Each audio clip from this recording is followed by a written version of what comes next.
Hello students, welcome back to my channel science with Prerna. तो आज का टॉपिक सेट है कि आज हम पढ़ेंगे अपना Kepler's law of planetary motion.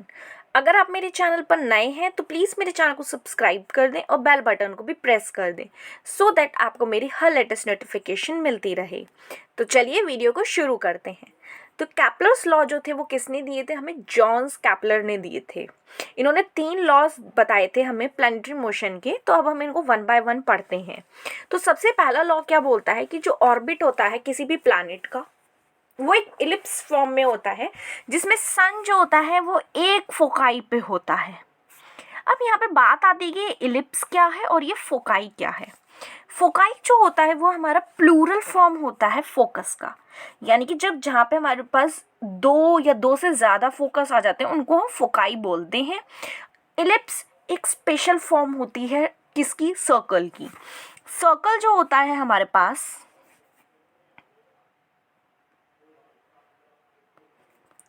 उसकी जो सेंटर से जो रेडियस होती है वो कैसी होती है? आर मान लेते उसका डिस्टेंस। और हर पॉइंट पे अगर हम किसी भी पॉइंट की बात करें, अगर हम इस पॉइंट की बात करें या इस पॉइंट की बात करें, किसी भी पॉइंट की बात करेंगे तो रेडियस जो होगा वो इक्वल डिस्टेंस पे होगा वहाँ पे। बट इलिप्स के अंदर ऐसा नहीं होता है। इलिप्स के अंदर हमारे पास दो फोकाई होते हैं, मीन्स कि यानी कि दो फोकस होते हैं हमारे पास। अब दो फोकस होते हैं। अब इसमें से कोई एक फोकस जो होगा वो किस पे होगा? हमारा इसमें क्या होगा? एक सन होगा हमारा, यही बोला है हमने। अब यहाँ से अगर हम किसी भी प्लैनेट का, ये क्या है? हमारा ऑर्बिट है, या ये क्या है? एक हमारा ऑर्बिट है जहाँ पे हमारा प्लैनेट क्या कर रहा है? रिवॉल्व कर रहा है। अगर हम किसी भी प्लैनेट का, मान लो ये पॉइंट है हमारे पास, और यहाँ से यहाँ तक का डिस्टेंस अगर हम देखें तो यानी कि L1 प्लस L2 को अगर हम देखें तो वो किसके बराबर होगा? अगर मैं यही फोकस से ये L3 और L4 को देखूंगी तो यानी कि L1 प्लस L2 किसके बराबर होगा? L3 L4 के। और अगर वही सेम, अगर मैं इस पॉइंट पे, अगर मैं यहाँ पे L5 और ये L6 ले लूँगी यहाँ पे, तो ये क्या रहेंगे? इक्वल रहेंगे, यानी कि कांस्टेंट रहेंगे। ऑलराइट।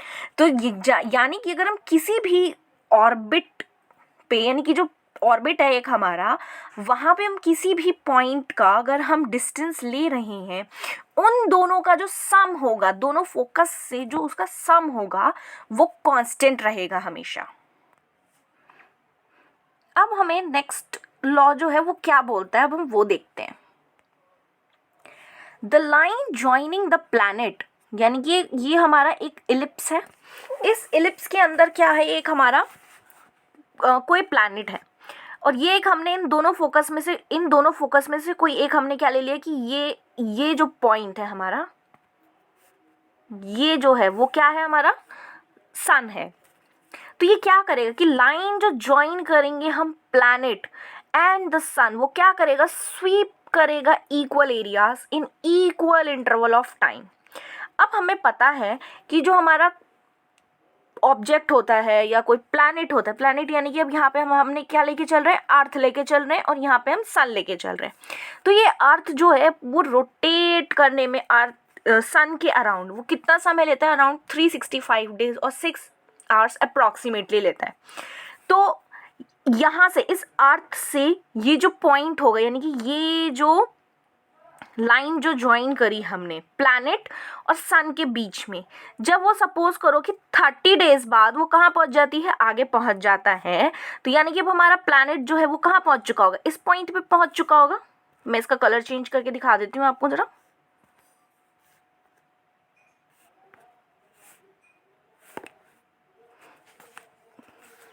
ये पॉइंट जो है मेरे पास, तो ये यहाँ पहुँच जाता है मेरा।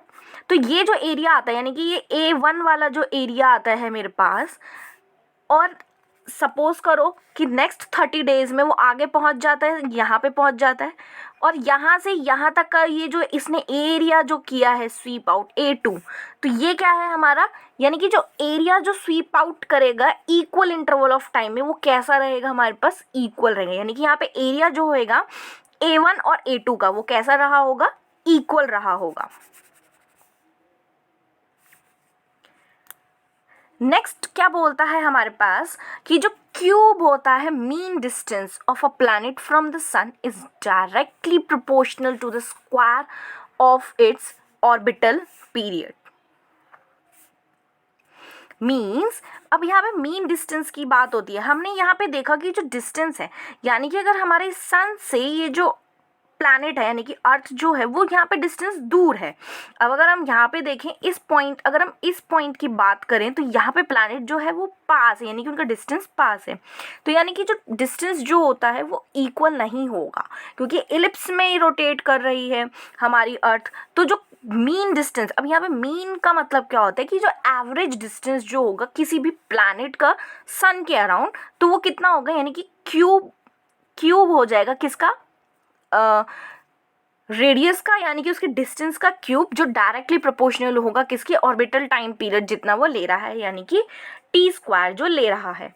और यहाँ से एक हमको पता चलता है क्या कि जो टी स्क्वायर है, अगर हम यहाँ से इस प्रोपोर्शनैलिटी के साइन को हटाएंगे तो हम लोग बेसिकली क्या लगाते हैं, हम कांस्टेंट, और आगे क्या है हमारे पास यहाँ पे आर का क्यूब।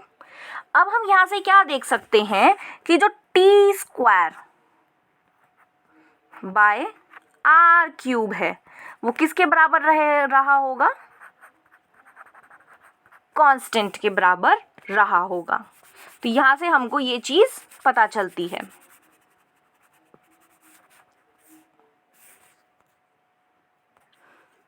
अब नेक्स्ट बात आती है कि जो न्यूटन था उन्होंने कैसे गैस किया था इनवर्स स्क्वायर रूल ग्रेविटेशन के लिए। इसैक न्यूटन को कैपलर्स लॉ से बहुत हेल्प मिली थी। उनको अपना जो उन्होंने यूनिवर्सल ग्रेविटेशनल कांस्टेंट जो निकाला था, यानी कि F is to G M upon R square, तो उनको आर स्क्वायर जो था बेसिकली इनवर्स स्क्वायर रूल को फाइंड आउट करने में उनको बहुत हेल्प मिली थी। अब हमें पता है कि जो हमारे प्लैनेट्स होते हैं अगर वो सन से दूर होते हैं, यानी कि सन से दूर होते हैं, तो हम उनको क्या बोलते हैं, एफिलियन बोलते हैं। और प्लैनेट्स जो सन के बिल्कुल पास होते हैं उनको हम पेरिहीलियन बोलते हैं। जैसे कि यहाँ पे हम इस डायग्राम के अंदर देख सकते हैं कि अर्थ अभी कहाँ पर है, हमारी यहाँ पर है, दूर है। तो ये वाला जो साइड होगा हमारा, ये जो साइड है यहाँ पे वो कौन सा साइड है, हमारा एफिलियन है। और अगर ये जो पास वाला साइड है यानी कि ये जो पार्ट है उसको हम क्या बोलेंगे, पेरिहीलियन बोलेंगे। तो अब इन्होंने ये डिराइव ये कैसे किया था, उनको कैसे हेल्प मिली थी। हमारे जो प्लैनेट्स हैं, जब हमारा प्लैनेट अर्थ से मींस सन से दूर होता है तो उस केस में उसकी जो स्पीड होती है वो धीरे धीरे होती है, यानी कि स्लो स्पीड होती है, क्योंकि यहाँ पे पोटेंशियल एनर्जी जो होती है वो ज़्यादा होती है। पोटेंशियल यानी कि डिस्टेंस की बात होती है, यानी कि हाइट की बात होती है। तो यहाँ पे पोटेंशियल एनर्जी ज़्यादा होती है तो उसकी स्पीड क्या हो जाएगी, धीरे धीरे धीरे धीरे मूव करेगा। और जब वो यानी कि सन के पास में आ जाता है, यानी कि यहाँ जब वो यहाँ पे इस पॉइंट पे आ जाता है, यहाँ पे आ जाएगा, तो उसकी जो पोटेंशियल एनर्जी जो थी वो कम हो गई, तो मीन्स उसकी स्पीड यानी कि काइनेटिक एनर्जी बढ़ जाएगी। यही एक हमारा रीज़न होता है यहाँ पे। तो ये जो अलग अलग स्पीड और ये जो डिस्टेंस था उससे हमको नहीं, इसैक न्यूटन जी को बहुत प्रॉब्लम हुई थी। तो उन्होंने क्या किया, फिर उन्होंने एक स्पेशल यानी कि एलिप्स का एक स्पेशल फॉर्म का यूज़ किया था, जिसको उन्होंने क्या बोला, सर्कल। तो यानी कि उन्होंने क्या किया था, सर्कल का यूज़ किया था रादर देन द एलिप्स। अब उन्होंने क्या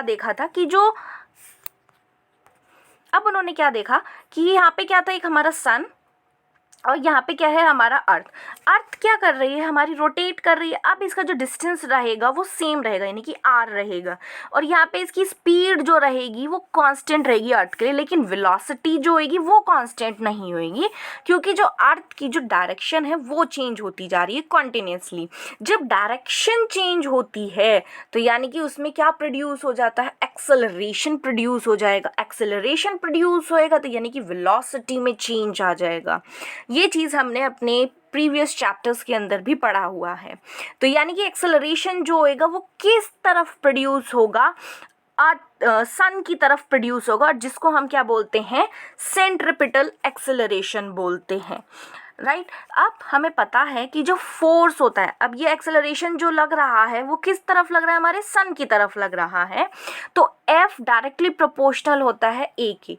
ये हमने सेकेंड लॉ पढ़ा था अपना मोशन में, जो पढ़ा था हमने। तो F is directly proportional to A। यहाँ से हमें पता चलता है कि A जो होता है वो किसके बराबर होएगा, यहाँ पे V²/R के बराबर होता है। ये एक ऑलरेडी फॉर्मूला है हमारे पास। तो हम इस A की जगह पे क्या लिख देंगे, यहाँ पे V²/R लिख देंगे। इसको हमने फर्स्ट इक्वेशन मान लिया। और हमें पता है कि जो वेलोसिटी होती है या स्पीड होती है वो क्या होती है, डिस्टेंस अपॉन टाइम। अब डिस्टेंस अपॉन टाइम है तो यहाँ पे डिस्टेंस क्या लेना पड़ेगा, हमें सर्कल में है तो 2πr/t। अब हमें क्या चाहिए, यहाँ पे V² चाहिए। यहाँ पे हम देख सकते हैं कि हमें V² चाहिए। तो हम इस वाले से हम क्या निकाल सकते हैं कि V डायरेक्टली प्रोपोर्शनल, क्योंकि 2π तो कांस्टेंट टाइप हो जाएगा हमारा, तो R/t हो जाएगा। अब हमें V² चाहिए तो हमें क्या करना पड़ेगा, स्क्वायरिंग बोथ साइड्स करना पड़ेगा। अब हमें स्क्वायरिंग बोथ साइड्स करना पड़ेगा तो V² directly proportional to R²/t²।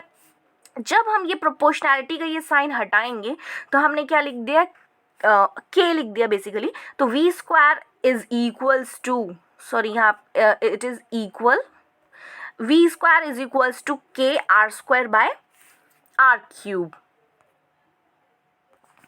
अब ये R³ कहाँ से आया, तो हमें पता है कि जो T² होता है वो इज इक्वल्स टू R³ होता है। ये किससे आया था, केप्लर्स के थर्ड लॉ से आया था हमारे पास।